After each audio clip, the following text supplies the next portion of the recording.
Let's start tapping into some of that expertise here. So, the role of human in the loop in modern B2B go to market strategies.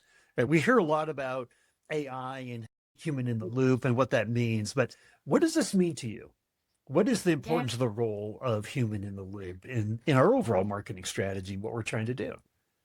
yeah, great question. And I'm so glad that you kind of referenced AI. I think with the um, emphasis around generative AI the last couple of years and how much more democratized and accessible that is to the general consumer, you're just hearing this human in the loop vernacular more and more. And it's really kind of limiting, in my opinion, on what that means, because a lot of the times it's in context of AI, it's either validating the data or that you're the procurement individual of prompt engineering and you're the one that's putting the inputs to get the right outputs there. And that's kind of the interaction with the technology. And it's very Right. limited and very narrowed in focus. And what I'm really trying to focus on, particularly in the B2B SaaS space and technology space, is that the marketing function and the role marketing plays across the entire product, sales,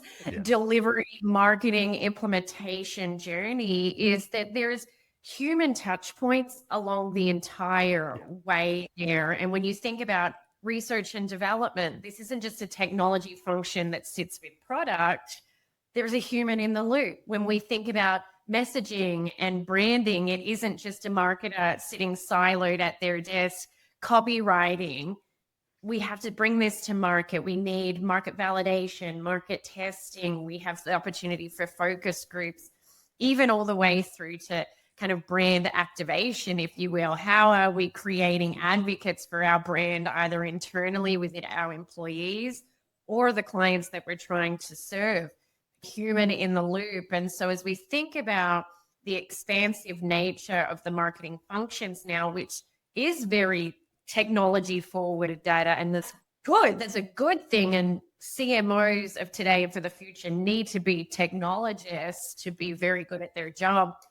But we don't want to neglect the who are we doing the work for, right? And it's very easy, I think, for marketers to overcorrect and maybe overinvest their resources and thinking to just be really focused in on the tools and the technology versus again the human in the loop, the people that we're doing the work for.